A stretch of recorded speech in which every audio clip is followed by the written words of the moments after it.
Ms. Kamini Saraf, our guest speakers, Mr. Anurag Sharma, Ms. Swati Lakra, and Mr. Sunil Sharma to kindly come and grace the stage, please.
Sharma ji, Dr. Umesh Khote, Senior Vice President, Ficci Flow, Mrs. Pinky Reddy, past chairs Flow and Y Flow, members, guests, and dear friends. Ficci Flow has a pan-India presence with 14 chapters spread across different states. The Hyderabad chapter is 14 years old and has forayed into women and child empowerment programs from its very inception. Vibrant and committed, we have the largest membership of around 600 members, comprising of industrialists, entrepreneurs, professionals, homemakers with a cause. I really appreciate your presence here today, and on behalf of Ficci Flow Hyderabad, I extend a very warm welcome to all of you. Waves of feminism have come and gone, yet nothing has changed when it comes to women's safety. India, with its great tradition and culture, respects women from the ancient times. Women are given the place of goddesses. In spite of various stages of empowerment, the safety of women in India has always been a major concern. In fact, there has been a decline in the status of women from ancient to medieval periods, which has continued to today's advanced era. According to the Constitution of India, women have equal rights of dignity, equality, freedom from gender-biased discrimination. Indian women are continuously facing numerous problems such as sexual harassment, violent victimization through rape, acid attacks, dowry deaths, honor killings, human trafficking, child labor, female infanticide, domestic violence, eve teasing, and the list is endless. Today, women are working everywhere. Resultantly, they need to move and be at many places. Along with the burgeoning careers, there is a growing concern about their safety too. At home, office, and street, a lot of atrocities have happened to them. Despite the formation of various effective rules and regulations by the Indian government to handle and control the crimes against women, the number and frequency of crimes are increasing by the day. It has decreased the confidence level of women for safety in our own land. It is the responsibility of each and every Indian citizen to join hands and proactively address this issue. Enough is enough. We want what we deserve. For us, our sisters and our daughters, a safer India. There is no limit to what we as women can accomplish. Don't let anyone tell you you're weak because you are a woman. There is a her in every bit of everyone. Father, mother, brother. Let's not worship idols only. Let's feel the importance of the living beings too. We at Ficci Flow Hyderabad take a bold step forward today to join hands with the lawmakers and the law enforcers in bringing about a big change in the safety and status of women. Let us all be bold for change. Jai Hind.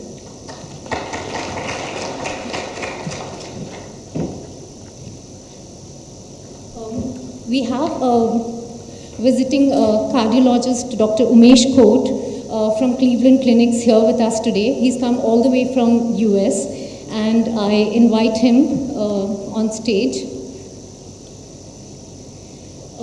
Dr. Umesh and Kot, I would like Ritu Singh to honor him with flowers.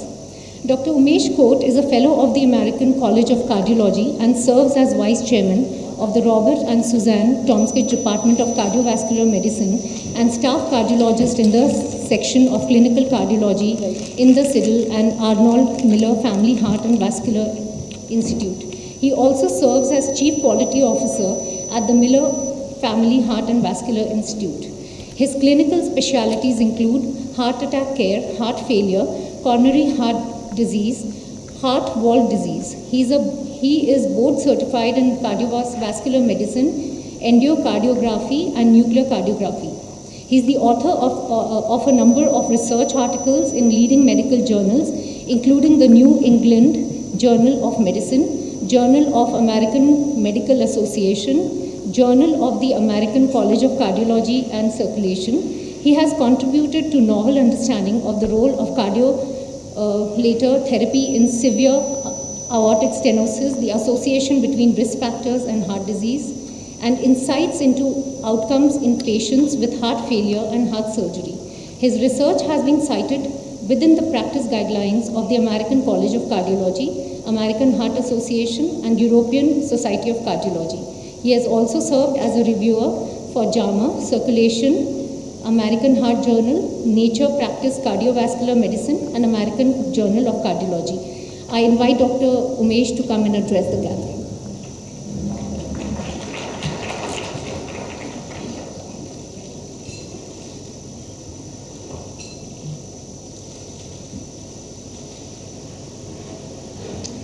Thank you very much for the opportunity. This is actually my 5th year in India. I come once a year. I work with a group called STEMI India. We're a group that's working to improve heart attack care across the country of India. This group started in Tamil Nadu. This year we were in the new state of Andhra Pradesh in Vijayawada. We had a conference just here a couple of days ago where we're working to extend the work that was done there to other areas. So we've had a wonderful collaboration with India and been doing some excellent work with a number of the cardiologists here. As background, I work at the Cleveland Clinic, and the Cleveland Clinic was started over 100 years ago. These are our 4 founders, and it was one of the first what we call multi-specialty groups, where doctors came together for the purpose of working together for patients rather than working as individuals. And so our mission is there. We provide care for the sick, investigation of their problems, and further education of those who serve.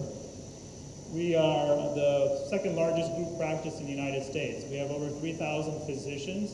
We've had over 5 million outpatient visits. We're a very large practice there. And we also have patients coming from 146 countries from around the world. So we're really a global brand, and we're honored to be here today with you. From the background here, my topic today is to talk about Indians and heart disease and the important role of women. You play a central role, and I'll illustrate this for you here. I was at a party one time, and somebody asked me, what's your connection to the person being honored today? And I had to sort of calculate and think for a moment, okay, what is my connection here? And this is what I had to tell them. This is my wife's cousin's wife's brother's fiance's father's wife. And only Indians can do this, in the sense of being able to calculate and understand these kind of relationships.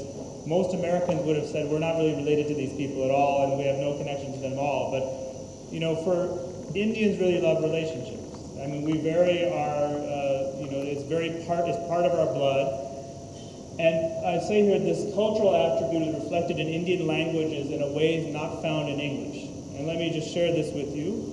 Since we're in Hyderabad, I just chose Telugu. You can do this for Hindi, you can do this for Marathi, you can do this for anything.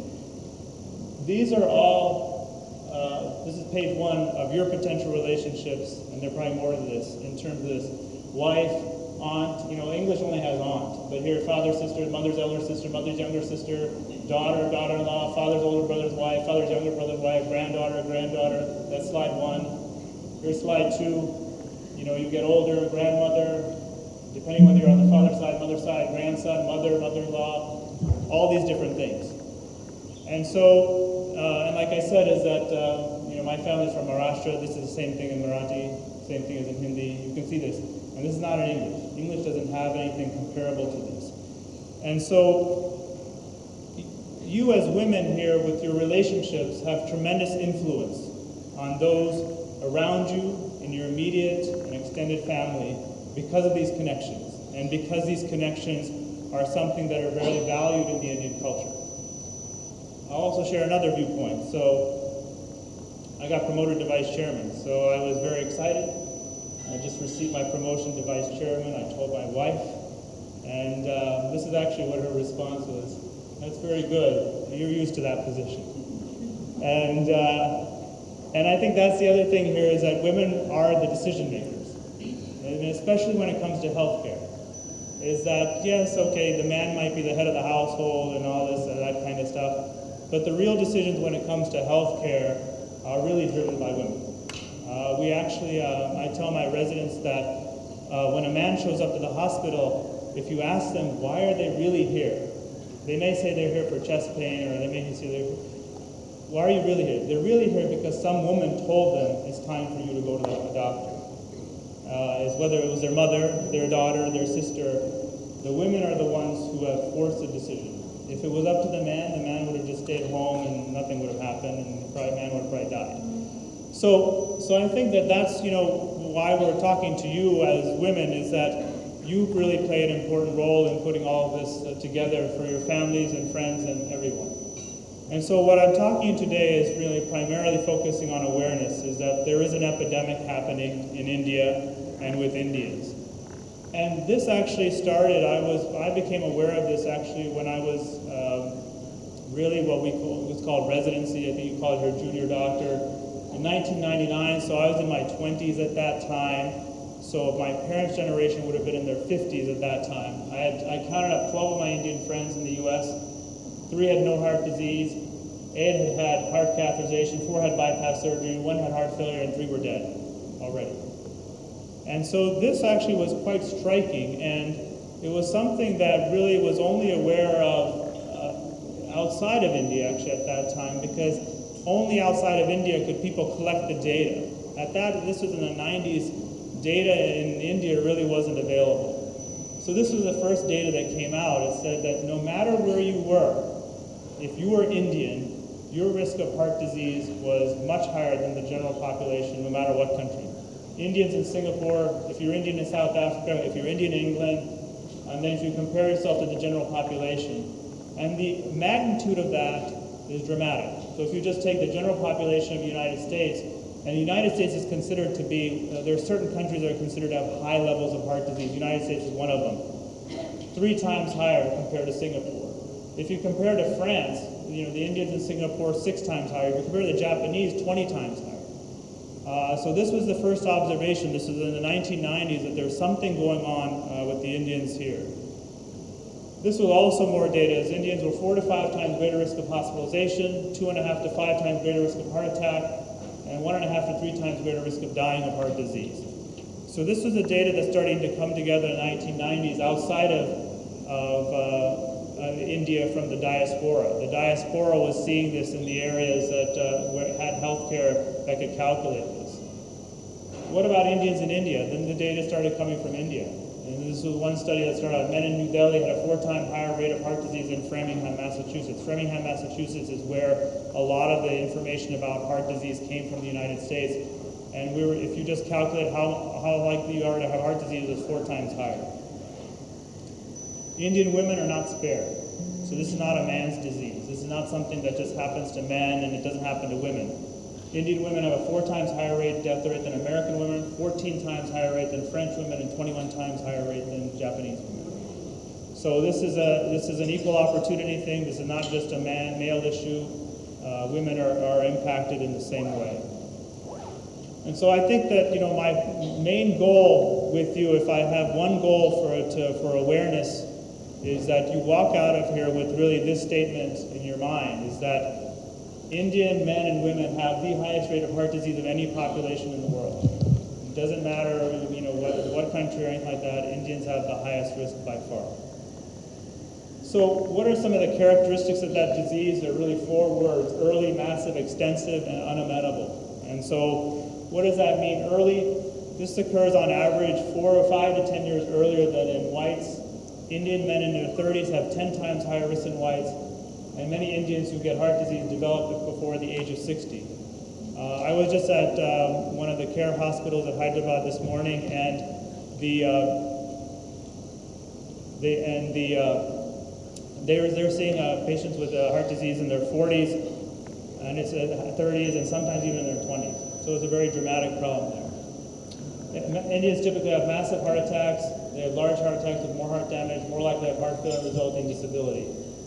It's extensive. It involves most of the heart vessels rather than one. It spreads to the entire blood vessel, and young Indians have 75-year-old hearts, and so it's something that's very problematic.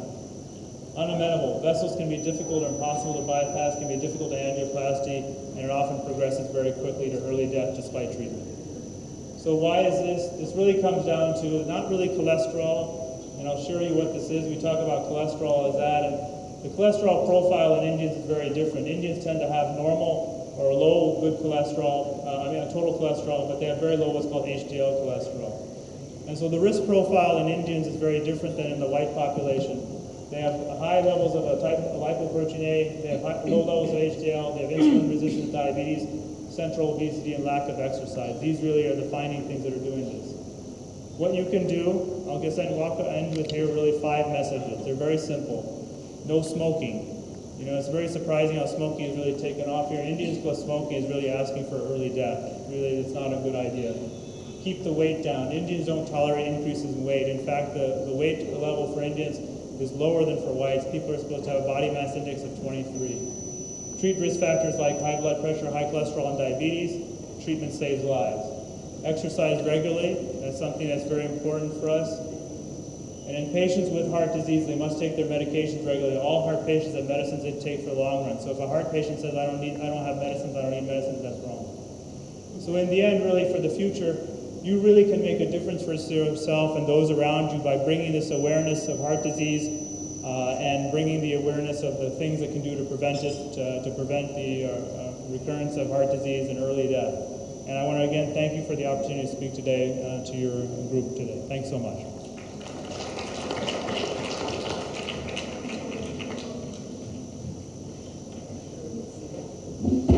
Thank you so much, Doctor. I now request the moderator for the evening, Ms. Rajita Singh, to kindly take the program forward, please.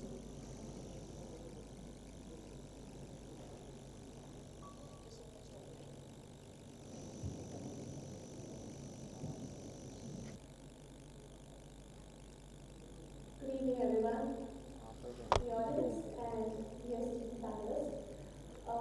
What I'm going to do today is set the tone in terms of the structure, followed by any edits that you may like as we go along, and open for question and answers towards the end. Like about 15-20 minutes, so that it's a lot more interactive. Before I get started, just something on my own side, on the context on why this is so important and why it comes in.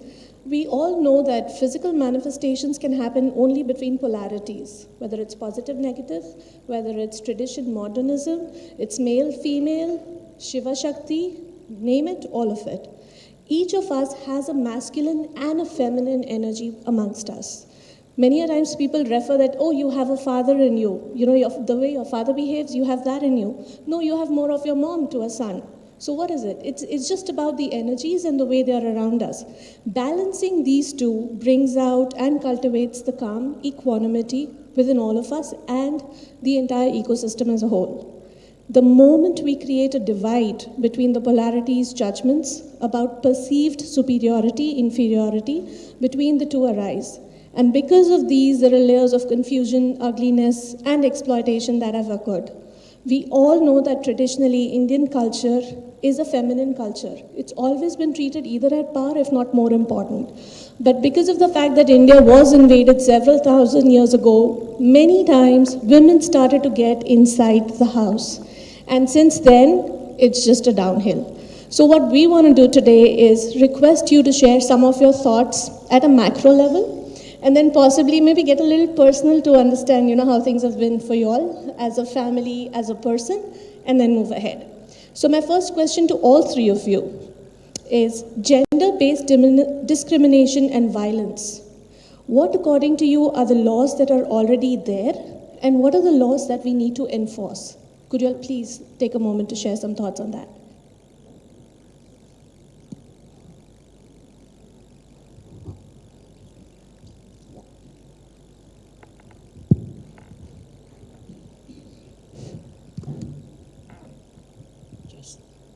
Let me start, Yes. and then you can. Well, I must confess, it's quite intimidating to be amongst so many smart, intelligent, aggressive, if I'm not wrong, women. And the topic definitely is something which is, I won't say controversial, but I would definitely say debatable. And while sitting outside before we came in, I was just checking with Kamini and others what exactly is going to be the format, how things are going to be discussed. They were explaining that to me. My face suddenly became a little white. Then Swati had a look at me and she said, "Sir, don't worry, I'll handle." So that's why Swati comes in the picture. Over to you, Swati. Good afternoon, everybody. When we're talking about gender and law, that's what your question was. Basically, let me tell you, I want to tell you one thing, that there are several laws in place. I mean, we don't have any dearth of laws. In fact, even after the infamous Nirbhaya incident which happened in Delhi, this Criminal Law Amendment Act came into being, which is also known as the Nirbhaya Act for obvious reasons, because it was, it came into being after that incident happened. So there are several laws and several, sections by which women have been given the right, and more importantly, it is there, as far as Criminal Law Amendment Act is concerned, things like trafficking, which was not there, acid attacks, which was initially not there in the IPC, also things like voyeurism, peeping toms, peeping inside your, in your privacy. Things like those were not there, which are now in place. But important is how many of you actually know about these laws. There are several laws which come, but many times when we are also going to such, meetings and gatherings, and even colleges, many a times, many of you do not know about what your rights are. So it is important that you know it. In just one little session, I cannot, tell you all the laws. I think, all of you have the internet with you. You can just go through it. But important is, what are your rights and what are the facilities which have been given to you? How many of you know that there is something called the Hawk Eye, which is available, which is, which is an initiative of the Hyderabad City Police. Now it is all over. How many of you? See? So it just shows the lack of interest. I'm sorry to be very negative in the beginning itself, but that is, I'm trying to make a point that you should be aware of your laws. And all of you have your smartphones. Please ensure that you download that immediately.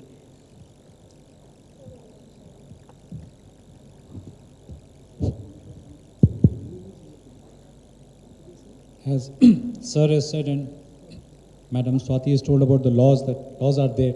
Everybody knows about them. Dowry Prohibition Act. Recently in the offices, not from the police point of view, but as an officer, we have this Workplace Harassment Act. Outside the offices we have. So many acts are there. You can see them on the net. It's not a problem. But more than that, I would like to emphasize that the processes are very important, and also the change in the perception in the society about the half of the section of the society, that is the women. And for anything to succeed and the women to feel more empowered, we should have an integrated approach. In the sense, only laws would not help them to become safer and more secure. It is something about economic independence, empowerment of the women, and about the perception about the entire problem. If that changes, then only we'll be able to succeed. And it cuts across different sections of the society, and also it cuts across different departments, different problems. If entire thing changes as an integrated, then only we'll be able to achieve our aim. And that's what I would like to say. And laws, as Madam has just now said, everybody knows, on fingertips anybody can say, but thing is about the awareness of the law and about the rights of the women, and at the same time, how everything should be integrated and it should be taken up by the women to feel more safe, more secure, and feel more empowered. I would like to add one thing here. It is not the number of laws that you have. It is how you implement them and how deterrent they are. Because law does not say that everybody should be punished. People who are caught and against whom there is evidence, if their offense is taken to a logical conclusion and if they are punished as they should be, that is the deterrence for others not to indulge in any further activity. Point number one. Point number two, that the perception of the society should change. It is not only that by fear of law, fear of punishment, you can change the system, change the society, change the outlook of the society. It is a social change that has to come. As they say that don't teach your daughter how to dress or not to dress, but teach your son to be more responsible and more respectful. So that is where I must say the role of ladies, because mother has the maximum influence on the son. And that is where, the focus should change from the daughter to the son. And that is where we are going to make a difference, and not just by making more and more laws and making more and more noise about it. Thank you. I'd like to share one of my experiences, as you said. Long back, that is more than 10 years back, I was working in a district called Prakasham, that's now in Andhra Pradesh. So there was a problem of dowry. It is there everywhere. So we had groups there, women's groups there. So they decided that they would celebrate the marriages in a particular village without any pomp and show, and they would only distribute biscuits. And they did that, and it was a success. It was emulated by not many, but few. And even if one case we have of such successful case, success story, it will go a long way in motivating others. So these type of, it's not a law, but it is a process. It is the enlightenment of the women in that village, which has led them to adopt a certain process, which will lead to reduction of the problem of dowry. And as all of you know, dowry can really lead to violence against women. So that is one of the things which I wanted to share with you. So that is actually a very interesting point that all of you have put. It's not about the law, it's about the awareness, it's about the implementation. So, and this is something that I want your opinion on counterfactual thinking. And I think in many ways, some of it you've already expressed. It's essentially a concept in psychology that involves human tendency to create possible alternatives to life events that have already occurred, something that is contrary to what actually happened. And I can talk of my experience. Obviously, like some of us, I am influenced by Bollywood to some extent. So there was an ad that came out of Alia Bhatt in the year 2014, and that was called Going Home. The ad essentially talks about that she's talking to her mom, she's late, she's in the car, she's saying, I'm coming home, don't worry. The car stops for whatever reasons on the road. And then there is an SUV with 5 men, youngsters, all ogling at her, coming, stopping right next to her and saying that, not saying anything, just looking at her. So she gets off, she asks for help, they help her, she tries to fix it, it doesn't get fixed, then she says, drop me home. They actually drop her home and she hugs each one of them before going. So that doesn't happen in the real world. So it's about implementing, like you rightly said, and making more people aware. So do you think this counterfactual thinking will actually make any difference for us? Or is it just the movies and, that's pretty much it? How do you create that level of awareness? Because we will have to partner along with you. So what do you think is the best method of implementing what is already there?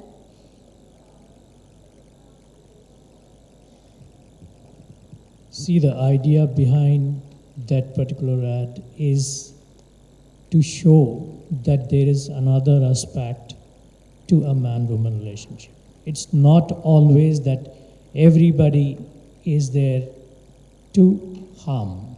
And people who see that ad, definitely, like you remember, I'm sure many men would also remember that, yes, this is something which also is an angle from which point you should look.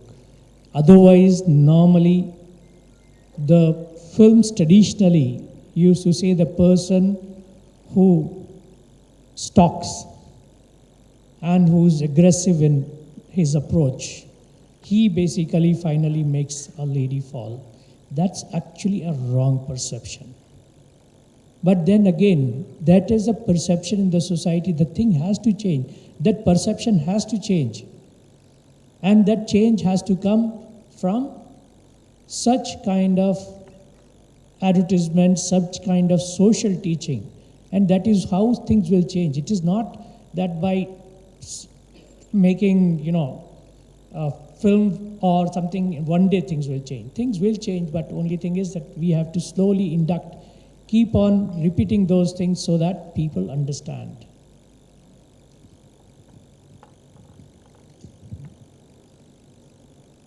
Whenever we go for awareness, giving awareness regarding our initiatives, and we go to the colleges also, and in other gatherings also, what we keep telling and what we have realized is that it is only the 15 to 20% of the men who behave in the way they do. The other 75 to 80% are good. So what we tell the boys when we go to the colleges is that why don't you take the initiative and, help in order to be a deterrent to those 15% of boys who are behaving in that way. And it is important that those 80 to 85% of the people speak out. There is, Albert Einstein also had said that the world will not be destroyed by those who do evil, but by those who watch them without doing anything. So why don't the other 85% of the people be more proactive and ensure that the other 15% of the people, behave themselves? If that is the kind of attitude all of us have, I'm sure this world will be a much better place to live in. Thank you, ma'am. I want to shift gears now, and I'd like to pose this question to you, ma'am. It's about promoting leadership and participation. We all know that the India population is almost about 48.5% women. When it comes to organized and unorganized sector, in terms of GDP contribution, it's less than 17% that women essentially do. That's based on the McKinsey report of 2015-16. So my question is, how is the government walking the talk over here in terms of inducting more women across the different portfolios that the government has? And is there any glass ceiling within the government as well for women? Yes, you can take the question if you want to. Let the lady say it first.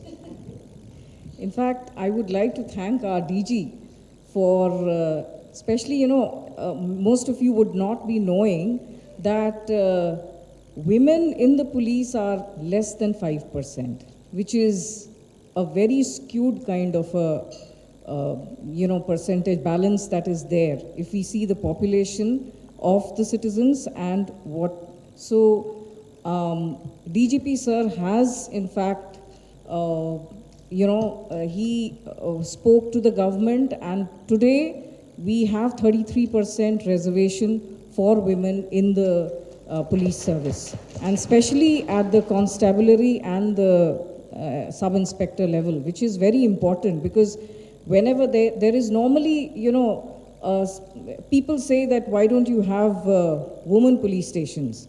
But frankly speaking, why women police stations?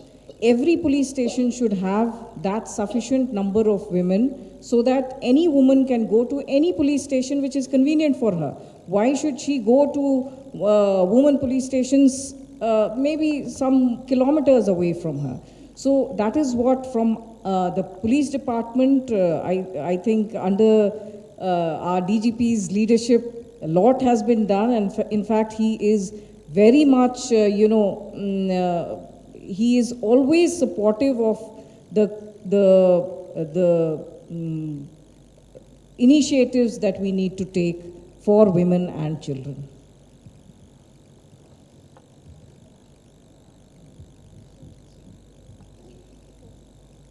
Incidentally, my wife also used to be a police officer, and she was in the IPS. So let's talk about glass ceiling. She wanted, and now she's with the United Nations. So there is no question. There have been several DGPs of several states. My batchmate, Geeta Johri, right now is a DGP of Gujarat. So there's nothing, as far as we perceive in our department, that there's a glass ceiling. But yes, there are times when things change, but again, it's a question of giving them opportunity. That's why I said, unless you have women in the field, how can you say that they'll not do better? Let them be there. Let them. I'm telling you, like one video which is going viral about that lady SDPO of the UP. So, and she is bold enough, though she's been transferred, but that doesn't deter her from doing her job. So, if a woman wants to do something, I don't think anybody can stop her.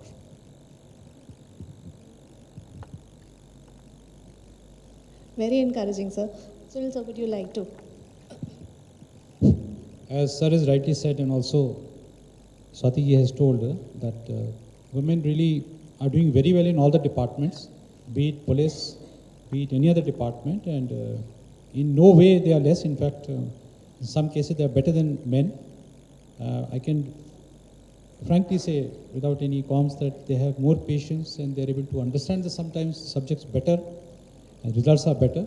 So that is very clear that they can do, and as it is told that reservations are there by the government, they are encouraging this policy, not only in jobs but also in elections also. In our local elections, we have reservations for women, and it is being followed very strictly. And any sarpanch, women sarpanch now, okay, earlier the situation was different, but now either sarpanch or a MPP, if she's a woman, she's really taking it up very seriously, taking up the issues.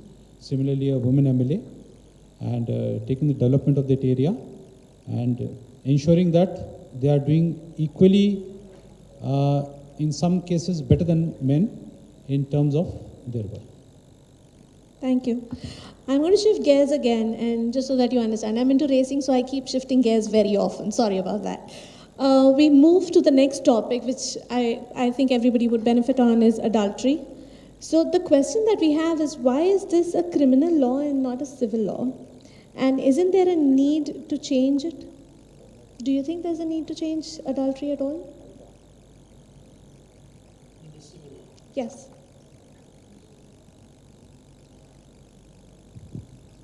I don't think that there's any problem with the civil law.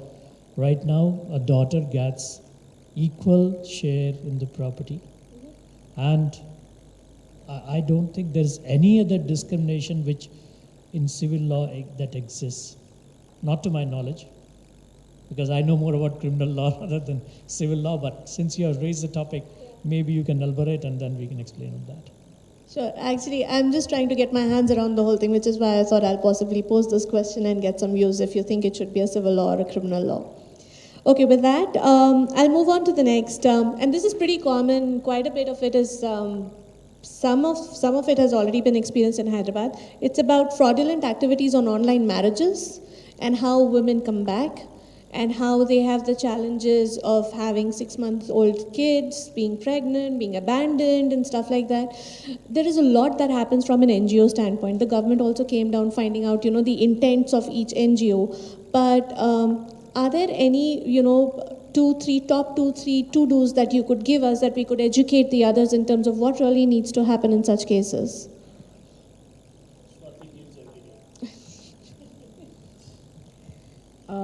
I'll tell you one example of a case which is very, in fact, common, regarding cybercrime. In these matrimonial sites, there was this lady, who got a call. She in fact, got in touch with a person who claimed to be a doctor in the UK, and he started making calls to her. And the call, through the caller ID also, it was coming a UK number. So she was very convinced that this person is calling me from the UK. And they chatted and spoke for almost a couple of months. And she was quite convinced that now she's in love with him and they would be getting married. And after that, this person, he tells her that he's coming to India, and he wants to give some gifts to her, and he is giving, a parcel would be reaching her soon. And lo and behold, after 1 week, a call comes from the customs office saying that some diamond jewelry and some foreign currency is there, and please come and collect it, and for collecting it you need to pay so and so. And this you need to pay so and so kept on increasing, and she had to dole out almost 43 lakhs of rupees. And it was only then she realized that she has been cheated, and she came to us. Now these cases are very, very difficult to detect as in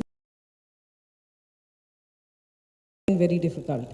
And they are all based somewhere outside the country. And my only thing is that in spite of so much of awareness also, people, still get convinced by these kind of calls. And it is not only women, in fact, who are getting cheated, it is also the men who get cheated. So, I mean, when you were talking about marriages, this is one of the ways in which they get cheated. Other cases is NRI marriages. Would you like me to talk about that also? NRI marriages also, there are several times the parents, out of goodwill and, thinking about a very good future for the daughter, they send the boy comes for a week to India, and within a week she is engaged and she is married and she is sent also. There the problem starts. The problem is that probably he never wanted to marry this girl. He already had a girlfriend there, but the mother-in-law wanted, that means the mother of the boy wanted this boy to get married to some Indian, and that is how it happens, and then she comes back. Now what we are doing in is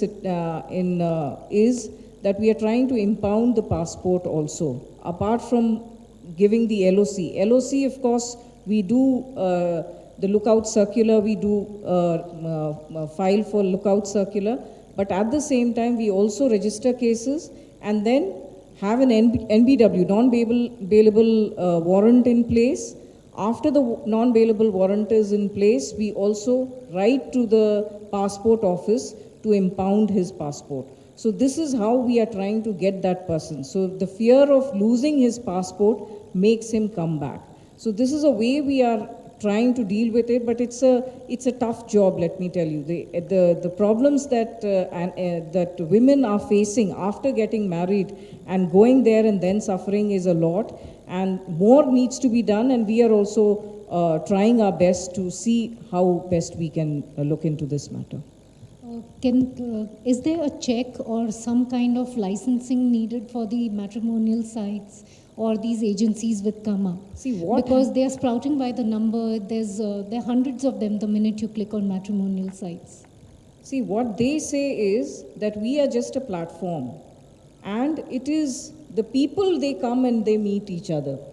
That is what they say. But we are, of course, when we are nabbing such people, we are, we have not booked them because there's no section over which we can book them, but we are giving them warnings to actually, because they can't verify the antecedent of that person.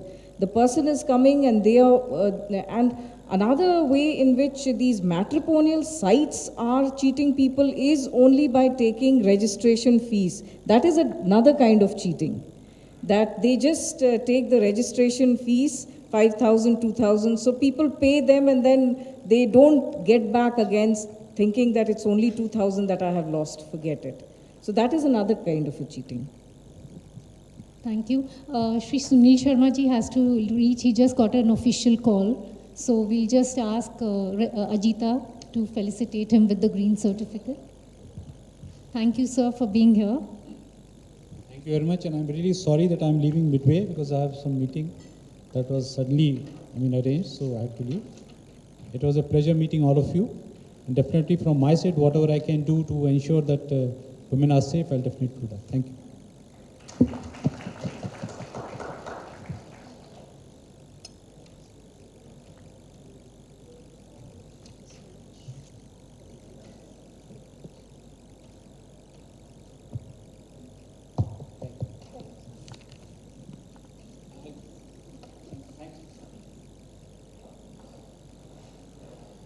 So now, since we're talking about this, Swati ma'am and Anurag sir, I have one more question. There was something that came Now it's the police versus the rest, huh? Looks like it. We'll have fun. Okay, so there was one more news that came out that single women were not allowed in a hotel. There was one single woman who was not allowed in a hotel because she was single. And if India is progressing, why is it that we come up with such rules and policies that single people will not be allowed? There are communities, by the way, within, I don't want to name, but they don't allow a single lady to rent out a place. So how are we making India more, safe? Well, I think it's just an aberration. Something that happened. I had not heard such a case earlier. I have heard to the contrary. I'm sure quite a few must be going to restaurants and all. There is a restriction on single men coming rather than single women going.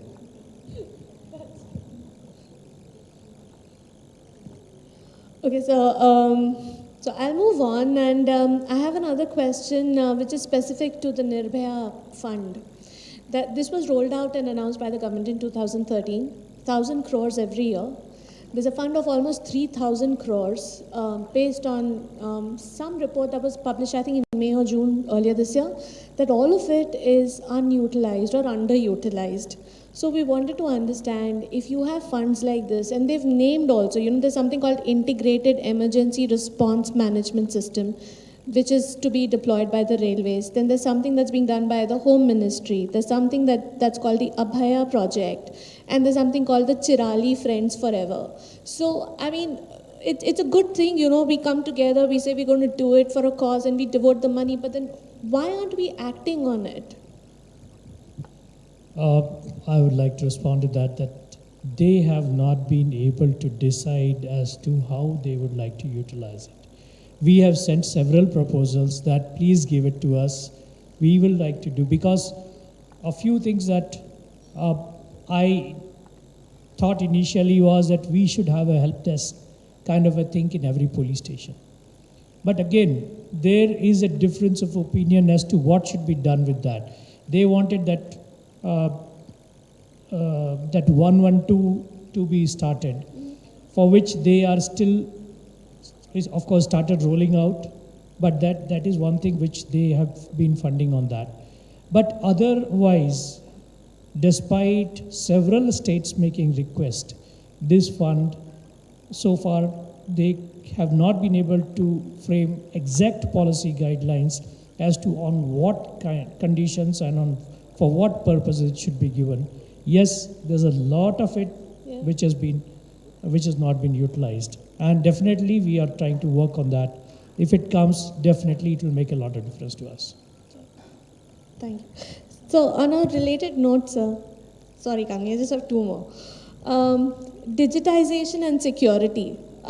They said that the government has launched multiple schemes, and they've mentioned a few states also that do. So I'll name a few. You know, there's something called Satark, then there's something called Drishti, then there's something called FIR, Khoj, Talash. All of these have either been implemented in, Gujarat or Maharashtra and so on and so forth. So do you really see the relevance of digitization to that extent? Because, the other day, though, of course, on a lighter note, we were saying that, Kalko, if there's a situation, you get stuck, you're not going to unlock your mobile phone, you're going to run from there. That's your first instinct.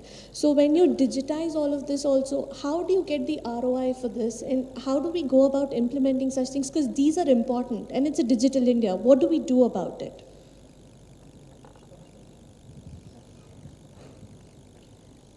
This is the age of digitization, and we have to digitize ourselves, and police is also digitizing itself.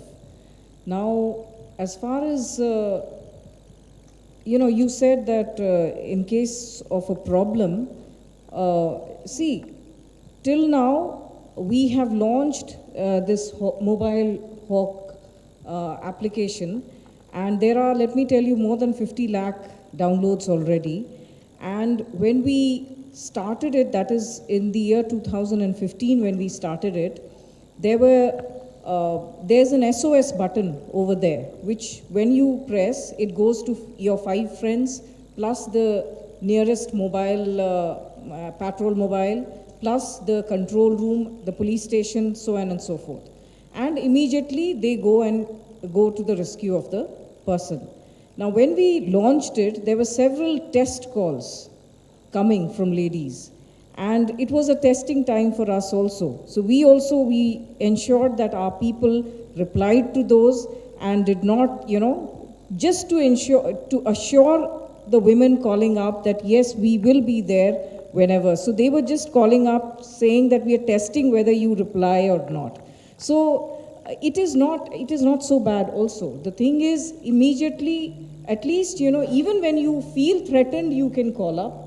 So there, apart from that, of course, we have CCTV cameras all across the city today, and with the help of corporates also, we are getting more CCTV cameras. So definitely digitization is the way forward, and we have to use that, and we are using that, and I don't think it will fail us.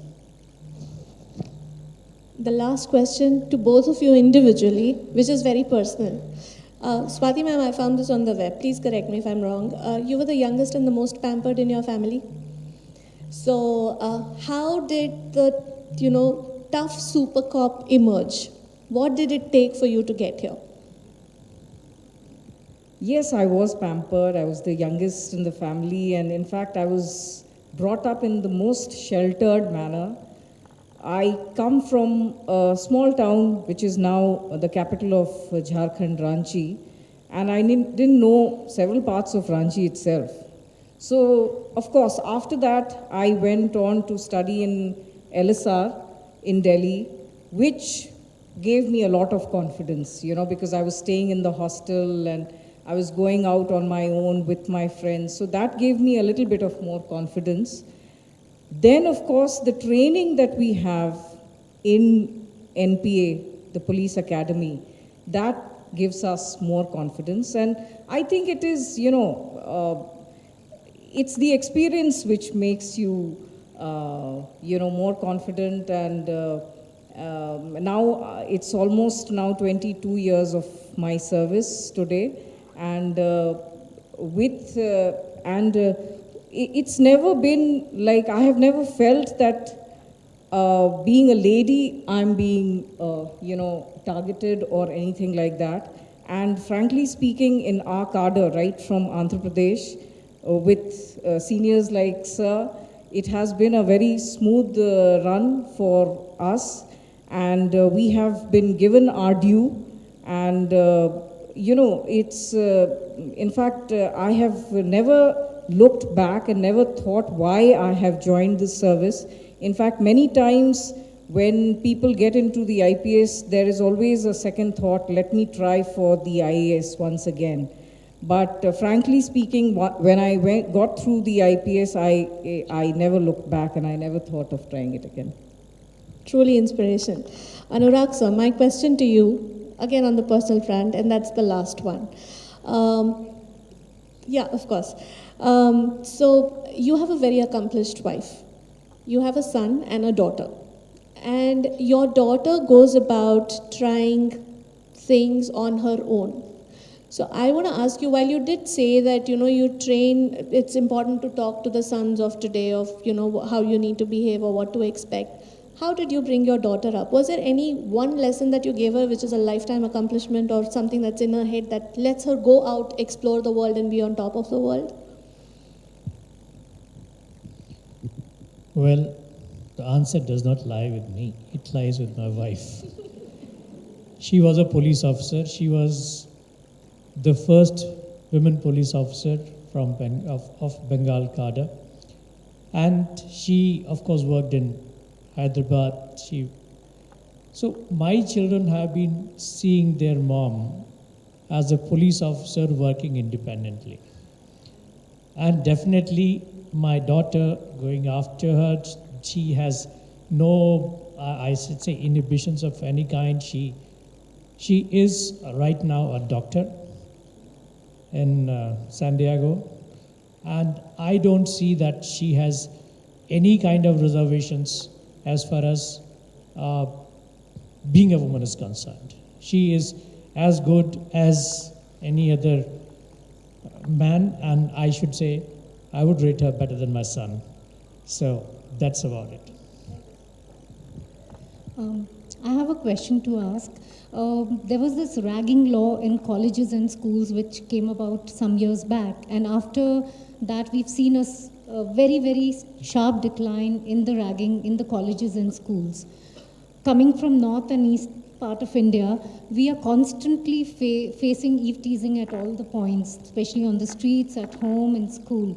So are there any stringent laws for it, or do we need to have something? They're let off by paying a 50 rupees fine or 100 rupees fine.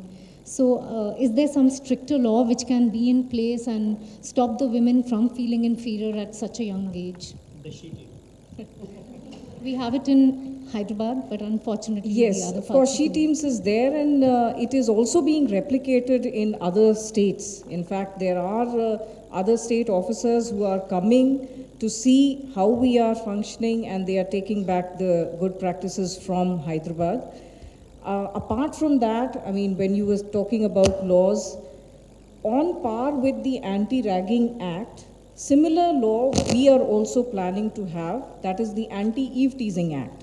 And it is right now, the proposal has already gone from Telangana, and it is now pending in the center. Very soon we will have this Anti-Eve Teasing Act also in place. And there, the major aspect, it's you were saying 50 rupees fine and all, there it will be 10,000 rupees fine, 20,000. So that will be a great deterrent also, we feel. But apart from that, it's not just the 50 rupees fine that is being, that he's being fined and he's being let off. In she teams, I can very proudly say that there's hardly any repeat offender. So it is not that, when we catch a person, we ensure that his family is brought into the picture. So that shaming is his first punishment. Nobody wants to be shamed in front of his, parents or his relatives. And that includes whatever age. So if he's a married person, the wife is brought in. if he's, there have been people who are, very elderly, and their daughters also have been, they literally came onto my feet saying that don't tell my daughter. But this is how things are, and we have to inform the family members, because that's the only good deterrence that happens. And we do keep observing that person. We have the record of that person built with us, so we just don't leave him just at that. Also, we've heard a lot of laws have come in with the dowry deaths which are happening, and the laws against dowry. But a lot of women have been taking advantage of it and reporting a lot of false cases. So do we have an act in place for the men? Because one time I'm acting for the men, because you hear a lot of cases where false reports have gone from women against their in-laws and the men. That's very true. In fact, even for the she teams, as I said, we are police personnel. It's not that, just because she teams are there, we will only be taking care, and without, inquiry, we'll blindly be catching the men. Let me tell you also very proudly that not a single person has been caught and punished who is innocent. So we are very careful about who we catch and whom we punish. Even though we catch people, and let me tell you, she teams is totally evidence-based. They are working incognito, but they are evidence-based. These team members carry secret, discreet cameras. It may be a cap camera, mobile camera, whatever. And when we produce the person before the magistrate, especially for such cases, we've got 100% conviction, because there is evidence that we are showing to the magistrate. And there are times when the magistrates have also asked him to do some social punishments also, like, having a poster of she teams and standing in the junction. So such cases also. Then you were talking about especially the marital dowry cases, 498A, which is, definitely it is being misused also. I don't disagree to that. But our work in the police is to inquire properly and take action accordingly. So when we see that there is no evidence, then we accordingly, it is not that we inquire properly into each case and then only take action. And anyways, right now there is also a law, not a law, but a guidelines from the Supreme Court saying that we cannot arrest any person just like that. We have to give a notice, which we call 41A notice. We have to give a notice to that person, call him, inquire about the entire thing, and then take action. See, this particular law, especially the Dowry Act, it was misused to a large extent. And I'm sure we have come across many cases, not that everything is false, but many cases come across where they first try to negotiate. If the marriage fails for some reason, they initially try to negotiate with the husband and in-laws. And if that does not happen, sometimes these kind of complaints are filed. In fact, the Supreme Court itself has said that initially, unless proper inquiry is done, you should not arrest the family members, because the family members are, random names are given. So you should not arrest family members unless things are properly inquired and evidence is collected. So yes, misuse has been there. That can't be denied. A lot of times we wait for the woman to die. She suffers in silence. There's a lot of domestic violence.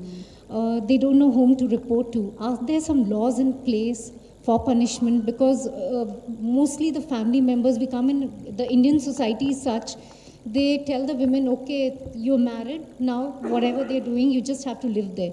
So is there some way, some law which we can handhold them, make them have the confidence? I'm not talking about the counseling part, the hard laws which support them and tell them, okay, this domestic violence is violence and a crime.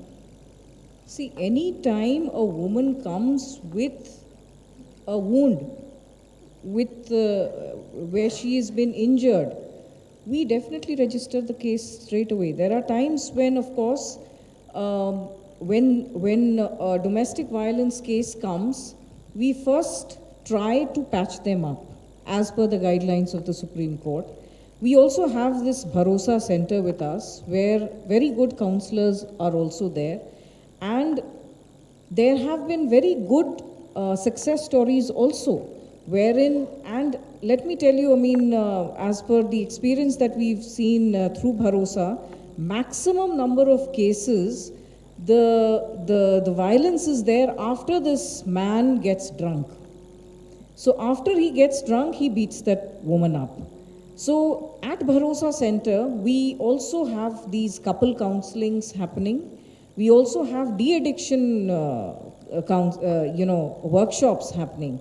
And in fact, there have been very good success stories whereby we not only do the counseling, but there are also, therapies and medications also that are given along with the family members so that they can change. And we have seen a lot of good success stories also through Bharosa. So definitely such counselings, apart from just punishing them, if we can bring them together into into a married household once again, I mean, nothing like it. When we travel abroad, especially a place like Dubai, people are scared to do any crime. And in India, we have rapes every day. We hear of Nirbhaya 1, Nirbhaya 2, a small girl being raped inside a car. So are there any laws in place? We were enlightened about the child lock system just because we saw a video going viral on Facebook. But are there any laws, any way the government can work, the police can work with the media and let out some laws or make some kind of social media messages, anything to put laws in place and enlighten the masses at large about the laws? Because if a person is scared, if they can be castrated or hung or something, they'll feel scared to do it. Unfortunately, we feel the laws are not in place in India. They do it and they walk free. See, the system, what you're saying is absolutely right. We also feel that the punishment should be exemplary, and that's what I said initially. The perpetrators. Yeah, the perpetrators, they were waiting for a sentence forever. I mean, if they would have been hung right then, it would have sent out, juvenile or not juvenile, it would have sent out a message to the masses that if you do this, this is the kind of punishment you can go through. I totally understand the sentiment, but things in system do not work like that. There is a system of law, producing of evidence, evaluation of evidence, and giving them a chance to defend themselves, which is always there, and that is where the process takes a long time. And not in the first conviction, then there are appellate courts. Things go a little, sometimes deliberately they're dragged. But that's how the system is, that's how the law of the land is. And we have no option but to follow the law of the land. And that's why, yes, sometimes the popular sentiment is that instant justice, but that does not work because the laws, it says that let 10 persons go free, but one innocent should not be punished. So that's how it is, but then we have to work on it. Yes, I totally agree that we require change and we require better investigation, better prosecution in the system. Thank you. These people, the accused, definitely need to be punished. And as you were saying, and as per the popular sentiments also, it all depends on the judiciary and, of course. But from our side also, We recently also there was a judgment in which a child, I mean, because of the person had raped the child, he got 10 years sentence. So better late than never. So, but right now what we are doing through the Bharosa Center is that all the cases which come of child abuse, they are being brought to the Bharosa Center, and not only the counselings and other procedures that need to be followed is being followed in Bharosa, but we are taking it to its logical end also. Though this is not a police station, but we are monitoring these cases so that tomorrow, when it goes to the court and when it goes for trial, for the hearings, we ensure that these witnesses are properly briefed, the victims are properly briefed, so that we can get convictions accordingly. There are about 13 special courts working to try these kind of cases, so that because I am sure the judiciary is also aware that justice delayed can be justice denied. So there are 13 special courts working in the entire state which take up the trial of these kind of cases expeditiously. So it's, yes, the system is working, but it has to work faster. Thank you. One last question, ma'am. We're working with you on this project, Women Security Guards. And I always think if there's a woman constable in the middle of a road or in an apartment, what are the safety measures for the women security guards if they want to use the toilet? Are there facilities which the government puts in place? Because, unlike men, they can defecate anywhere, but women need special toilets. It's as basic as that. So are the facilities in place for them so that we can empower them? Yes, in fact, the government has sanctioned funds for ensuring that our police stations are, refurbished and renovated. And during that time, we are ensuring that every police station has a washroom separately for women and also a changing room. Apart from that, during the bandobast, when they have to be on the field, at that point of time, we are having these mobile toilets. They are they're being put into use right now. And it is not only for women, but for men also. We have separate for men and women, and there's a changing room also. So shortly they should, and we have to think about these aspects because very soon we will be having a lot of women in our, in our department, and we have to take care of all those also. Yeah. The woman at workplace, we've heard a case some years back. Some lady working in the MNC was raped late at night.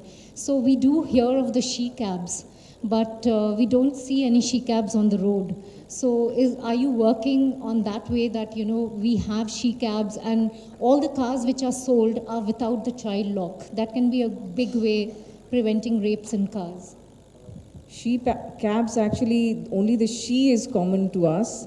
Basically, it is the transport department which is looking into it, but definitely these she cabs are required, and especially for women, traveling singly. 25th of this month, we talk about laws, we talk about women being wary of laws, we talk about lawmakers making these laws implemented to everyone. This is an incident that happened in my life, and I'm still flustered with this. This is on the 25th at road number 12 at about 5:30 in the evening when I walk into a beauty parlor and just park my car downstairs, go up to give my valet keys. There is this man in a room full of 30 people. The owner of the building comes from one of the most prestigious houses of